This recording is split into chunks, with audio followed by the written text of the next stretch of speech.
सभी को मैं नमस्कार और जय गोरखा बोलना चाहता हूँ। मैं Sudan Gurung, trained unemployed youth welfare organisation और Gorkha unemployed primary trained teachers welfare organisation, ये हम लोगों का 2 रजिस्टर्ड ऑर्गेनाइजेशन है।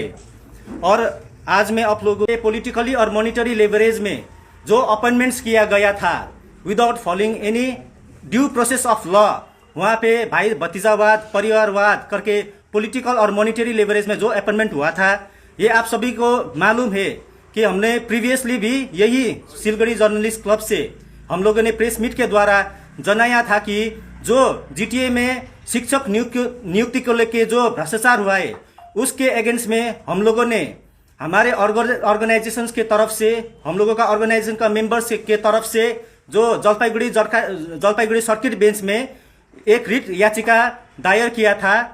वो 2.5 साल ये कलकत्ता हाईकोर्ट में उच्च न्यायालय के प्रिंसिपल बेंच में ये मामला चल रहा था और ये आपका इस मामले को लेके एक बहुत बड़ा फैसला हाईकोर्ट के प्रिंसिपल बेंच ने सुनाया है, जिसमें जीटीए क्षेत्र में जितना भी जीटीए एडमिनिस्ट्रेटेड एरिया में जितना भी गवर्नमेंट स्कूल्स में जितना भी 313 जन टीचर्स को गैर कानूनी तरीके से अपॉइंटमेंट किया था, उसको माननीय ऑनरेबल हाईकोर्ट के माननीय न्यायाधीश ने 313 अपॉइंटमेंट्स को खारिज किया है। और ये जो मामला का जो ऑर्डर कॉपी है ये आपके सामने मैं दिखाना चाहता हूँ, जिसमें से ये मामला हमारे ऑर्गेनाइजेशन के मेंबर्स की तरफ से और हम लोगों का ऑर्गेनाइजेशन के तरफ से किया गया था। और इसमें क्लियरली लिखा हुआ है कि यहाँ पे जितना भी 313 voluntary teachers were regularised by the principal secretary school education department government of waste Bengal is set aside and quashed. और ये एक बहुत बड़ा फैसला सुनाया है माननीय न्यायाधीश ने। हम सहे दिल से, हम पहाड़ के लोगों के तरफ से ये उच्च न्यायालय का जो फैसला है हम सहृदय स्वीकार करते हैं। और हम और चाहते हैं कि यहाँ पे जितना भी ये भ्रष्टाचार में जितना भी पॉलिटिकल रिप्रेजेंटेटिव लोग हैं, जो लीडर्स लोग हैं, जिसने ये रिकमेंड करके ये अपॉइंटमेंट किया था without following due procedure of law, GTA में जितना भी एलिजिबल कैंडिडेट्स है, जो एजुकेटेड कैंडिडेट्स है, जो डीएलएड और बीएड करके बैठा हुआ है, उन लोगों का इंडियन कॉन्स्टिट्यूशन के आर्टिकल 14 और 16 को वो कानून को नहीं मान के लतार के ये लोगों ने इलीगली गैर कानूनी तरीके से अपॉइंटमेंट किया था। ये हम लोगों ने बहुत साल आगे से ये मामला किया था कोलकाता उच्च न्यायालय में, इसीलिए ये हम लोगों को एक बहुत बड़ा सफलता मिला है। और हम और डिमांड करते हैं कि ये जितना भी ये लोगों को अपॉइंटमेंट्स मिला है, ये लोगों को खारिज खाली नहीं, ये लोगों ने जितना भी public money, tax payers money से सैलरी मिला है ये लोगों को इतने साल के लिए गैर तरीके से, उन लोगों को ये सैलरी भी रिटर्न करना चाहिए विथ इंटरेस्ट। हम लोग ये भी मामला और ये जब आगे जाएगा हम ये प्रेयर भी करेंगे। और जितना भी पॉलिटिकल लीडर्स लोग और यहाँ पे जितना भी ब्यूरोक्रेटिक लेवल जो एजुकेशन डिपार्टमेंट में लिप्त है, जैसे कि डीआई प्राण गोविंद सरकार के अगेंस्ट में विद्यानगर पुलिस स्टेशन में एफआईआर भी हो चुका है, ये रजिस्टर्ड हुआ है। और यहाँ पे अभी भी एग्जीक्यूटिव डायरेक्टर जो है मनोवेंद्र मोदक, ये इलीगली तरीके से कोर्ट को गुमराह करके यहाँ पे और मैंडेटरी ऑर्डर और भी अपॉइंटमेंट्स कर रहा है जीटीए में, जिसको माननीय उच्च न्यायालय में इसको भी संज्ञान में लिया है। इनके ऊपर भी इन्वेस्टिगेशन होना चाहिए, इनके ऊपर भी कार्रवाई होना चाहिए। ये लोगों को जितना भी पॉलिटिकल लीडर्स लोग हैं यहाँ पे, जैसे कि आप देख सकते हैं यहाँ पे जीटीए में एक verification committee for voluntary teachers बोल के एक पॉलिटिकल माइलेज के लिए एक कमिटी बनाया था, जिसमें उसमें ये मैनेजिंग कमिटी का प्रेसिडेंट मिलन तामाङ जो अभी आरकेएसपी स्कूल का हेडमास्टर है, ये लोग, और जो एक्स एमएलए अमर सिंह राय उसका बेटा जो विक्रम राय है, ये इस कमेटी में था। और भी 14 लोग इस कमेटी में था। ये लोगों के ऊपर एक कार्रवाई होना चाहिए, इन्वेस्टिगेशन होना चाहिए कि गैर तरीके से ये लोग कैसे वॉलंटियर अपॉइंट करके ये लोगों को गैर कानूनी तरीके से इलीगली अपॉइंटमेंट कर रहे हैं। हम आपके ये सिलगढ़ी जर्नलिस्ट क्लब के माध्यम से हम ये पेपर दिखाना चाहते हैं, जिसमें एक रिकमेंडेशन लेटर है। The following is the list of the candidates recommended to serve as a volunteer teachers at your school. ये बाखरीकोट हाई स्कूल का लिस्ट है, जिसमें रिकमेंड किया है Anit Thapa, chairman board of administration Gorkhaland territorial administration. इसमें आपका 11 जन का नाम है। 11 जन में से 10 जन कभी स्कूल में गया ही नहीं है, वॉलंटियरिज्म नहीं किया है। कितना आदमी जन यहाँ का जो लिस्ट में नाम है कोई यहाँ पे सिटी सेंटर में काम करते हैं। तो पॉलिटिकल इन्फ्लुएंस के तरफ से ये लोगों को मॉनिटरी लेवरेज में ऐसे लिस्ट करके ये लोग अपॉइंट कर रहा था जीटीए में। मैं और भी ऐसा लिस्ट दिखाना चाहता हूँ आप लोगों को, जिसमें एक स्कूल है दार्जिलिंग में जिसका नाम है पोखरेबुङ हायर सेकेंडरी स्कूल। मैं ये मीडिया को पेश करना चाहता हूँ, जिसमें एक ही डेट में, डेट ऑफ अपॉइंटमेंट 2 सितंबर 2019 में एक ही डेट में 32 वॉलंटियर टीचर्स को अपॉइंटमेंट किया है। कभी ये पॉसिबल होता है क्या? ये मैं आप लोगों से प्रश्न करना चाहता हूँ। जिसमें इसमें सिग्नेचर सीधा यहाँ पे देखिए, मैंने जो वेरिफिकेशन कमेटी का प्रेसिडेंट का नाम लिया था मिलन Tamang, Pokhrebung higher secondary school का हेडमास्टर का नाम, स्कूल मैनेजिंग कमेटी का सिग्नेचर, ये लोग आप लोग प्रत्यक्ष रूप से देख सकते हैं। इस तरीके से गैरकानूनी रूप से जो स्कूल सर्विस कमीशन एक्ट 1997 के आधार पे जीटीए में भी रीजनल एसएससी होना चाहिए था लिंग्विस्टिक माइनॉरिटी के आधार में, जिसका फर्स्ट लैंग्वेज नेपाली होता है। उस तरीके से जितना भी 2011 का जीटीए एक्ट है उसके तहत जिस तरीके से वहां पे रूल्स एंड रेजुलेशंस को फ्रेम किया गया है, पावर एंड फंक्शंस का बात किया गया है, उस एक्ट के तहत वहां पे fair and transparent appointment as per NCT norms होना चाहिए था। लेकिन ये लोग एक ही परिवार से 16 जन 17 जन आदमी को अपॉइंटमेंट देके ये अपॉइंटमेंट कर रहा है। और इसीलिए एक न्यायोचित ऑर्डर जो है माननीय विश्वजीत बसु के बेंच से ये ऑर्डर पास हुआ है, जिसमें से ये जजमेंट में आप लोग देख सकते हैं। इसमें देख सकते हैं कि यहाँ पे section 73 of the said act 2011 GTA में ये जितना भी 1997 का school service commission act is applicable in the GTA reason.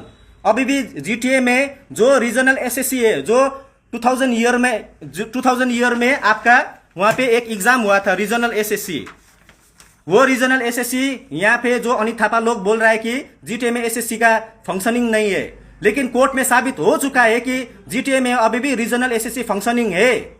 लेकिन वो लोग ये एसएससी को चालू नहीं कर रहे हैं, चला नहीं रहा है, क्योंकि अगर ये एसएससी लागू होगा तो वो लोगों का जो फेवरेट कैंडिडेट्स है पिक एंड चूज मेथड से वो लोग अपॉइंटमेंट नहीं कर सकते बोल के ये लोग जो रीजनल एसएससी है उसको साइड कर दिया है और ये इलीगली तरीके से ये लोग वॉलंटियर टीचर को रेगुलराइज कर रहे हैं। अभी आप लोगों का मांग चाहिए 313 जो लोगों का नौकरी चला गया अभी तो रद्द है उसका, अभी आप लोगों का डिमांड क्या है? हम लोगों का डिमांड है कि इसमें लिप्त जो जितना भी आदमी हो ये उसको ऊपर इन्वेस्टिगेशन होना चाहिए, कार्रवाई होना चाहिए। और हम लोग चाहता है कि कोर्ट के माध्यम से एक fair and transparent regional SSC चालू हो, जिसमें लिंग्विस्टिक माइनॉरिटी के आधार में जिसका फर्स्ट लैंग्वेज नेपाली होता है, वहाँ के जो जितना भी जीटीए का एरिया का पीपल के सुरक्षा के लिए जितना भी यूथ से एजुकेटेड यूथ, एलिजिबल यूथ, उसके सुरक्षा के हिसाब से वहाँ पे लिंग्विस्टिक माइनॉरिटी के आधार में फर्स्ट लैंग्वेज नेपाली जितना भी कैंडिडेट उसको एक fair and transparent regional SSC जल्दी से जल्दी वहाँ पे लागू होना चाहिए, ताकि जीटीए में जितना भी डीएलएड और बीएड करके कैंडिडेट्स बैठा हुआ है वो लोगों को एक equal opportunity as per Indian constitution 14 और 16 के तहत वो लोगों को मौका मिल जाए। तो बोला फिर वो लोग कोर्ट में जाएंगे, जो कोर्ट का मामला है। अरे ये मामला अभी तक 2.5 साल से कोर्ट में ही तो चल रहा था, तो वो लोग हायर कोर्ट में अपील कर सकते, वो लोगों का राइट है। लेकिन किस ग्राउंड पे वो लोग हाई कोर्ट में अपील करेंगे? वहां पे अभी भी जितना भी ये 313 को जो बेनिफिशरीज है वो लोगों को गुमराह कर रहा है। ये लोग क्यों गुमराह कर रहा है? क्योंकि ये लोग बोल रहा है कि स्टेट गवर्नमेंट के जाएंगे, शायद आज वो लोग कलकत्ता भी चला गया होगा। लेकिन ये ऑर्डर कॉपी में दिखाना चाहता हूँ 25 अप्रैल 2024, जिसमें learned advocate mister Kishore Dutt ने खुद ये सबमिट किया है कि he has an instruction from the secretary law education department government of waste Bengal to submit that the irregular appointments of 313 voluntary teachers in government schools within the GTA may be cancelled as the court may consider। ये आप order देख सकते हैं, ये कोई edited order नहीं, आप website में भी चेक करके डाउनलोड कर सकते हैं। तो स्टेट गवर्नमेंट ने खुद बोला है कि 313 is not as per law, तो इसको कोर्ट कंसिडर कर। ये तो 1 साल आगे का ऑर्डर है, जो मामला चल रहा था ना उस टाइम से। तो अभी जो अनित थापा ये सब नाटक कर रहा है, ये 313 जन को खाली गुमराह कर रहा है, वो लोग को खाली सांत्वना और आश्वासन दे रहे हैं। मैंने पहले भी बोला था कि यहाँ पे जितना भी है ये इलीगल है, टर्मिनेट होगा, तो ये सत्य हो गया। ना कि आप किस किस के ऊपर ये कार्रवाई चाह रहे हैं, ये कार्रवाई हो? इसमें जितना भी लिप्त है ये कौन? That is a part of investigation. लेकिन हम ये बोलना चाहते हैं कि इसमें आपका उस टाइम में ये जो 313 अपॉइंटमेंट्स हुआ था, ये आप जजमेंट में भी देख सकते हैं that the 313 voluntary teachers were appointed as teachers in different GTA administered schools. Their appointment was based on this letter. ये लेटर आप 8 मार्च 2019 का ये लेटर है, जिसमें to Shri Vinay Tamang, chairman board of administrator Gorkhaland territorial administration को ये school education department government of waste Bengal से ये चिट्ठी भेजा था। ये चिट्ठी में गवर्नमेंट ऑफ वेस्ट बंगाल ने ये रेगुलराइजेशन के लिए ये लेटर लिखा था, जिसमें माननीय न्यायाधीश ने ये चिट्ठी को खारिज करते हुए इसको सैद्धांतिक नहीं है बोल के 313 को इलीगल ठहर करके वो लोगों को खारिज कर दिया है। आप जो बोल रहे हैं इन्वेस्टिगेशन जो मांग रहे हैं, जी। इसमें जो लोग इस घटना में जड़ित है उन लोगों को खिलाफ कार्रवाई होना चाहिए। कौन करेगा ये कार्रवाई? ये कार्रवाई हम लोगों ने ये जो मामला है इसमें हम लोगों ने CBI को भी पार्टी किया है एस रेस्पोंडेंट नंबर 5 और ED को भी इसमें रेस्पोंडेंट किया है रेस्पोंडेंट नंबर 6 और हम लोगों ने ये डिमांड करके CBI ने एक रिपोर्ट भी सबमिट किया है। फिलहाल तक अभी तक जो CBI है CID है वो ये जांच कर रहा था, वो लोगों ने रिपोर्ट सबमिट कर चुका है फाइनल। अभी देखते हैं आगे इसमें क्या होता है। CID का जो रिपोर्ट है अभी तो नहीं निकला है। अभी तो कोर्ट में वो क्लोज एनवेलप में सबमिट किया है। तो आप लोग CID जो इन्वेस्टिगेशन के उससे आप लोग खुश नहीं है। हम लोग चाहते हैं कि इसमें एकदम जो इंडिपेंडेंट एजेंसी है, इंडिपेंडेंट एजेंसी जो स्टेट के इन्फ्लुएंस में नहीं है, वही इन्वेस्टिगेशन करे इस मामले को। हम लोग ये चाहते हैं। और हम लोग किसके ऊपर कार्रवाई चाहते हैं? जिसने ये लेटर लिखा, जिसमें वो गवर्नमेंट ऑफ वेस्ट बंगाल के चेयरपर्सन जो था, डिपार्टमेंटल ब्यूरोक्रेट पर्सन, उसके ऊपर कार्रवाई होना चाहिए।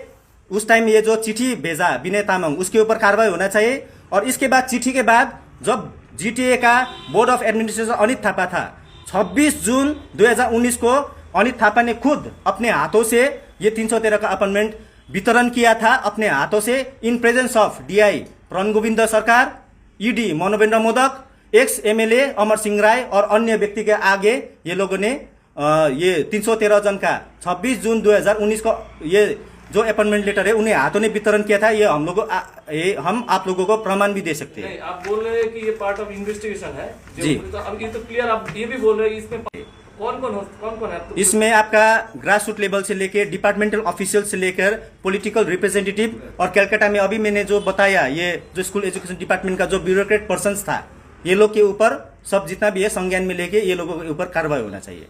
ये जो 313 जो टीचर है जी, इसमें विनय तामाङ और अनित थापा, इन लोगों का फैमिली का कोई है? वो लोगों का फैमिली का तो नहीं है, लेकिन इसमें आप बोले ना कि परिवार तंत्र चल रहा है। हाँ, परिवार तंत्र तो आपको मालूम होगा, तो ये तो पूरा मेम्स चल रहा है पोखरेल फैमिली ट्री बोल के, जिसमें एक ही फैमिली से 17 जन था।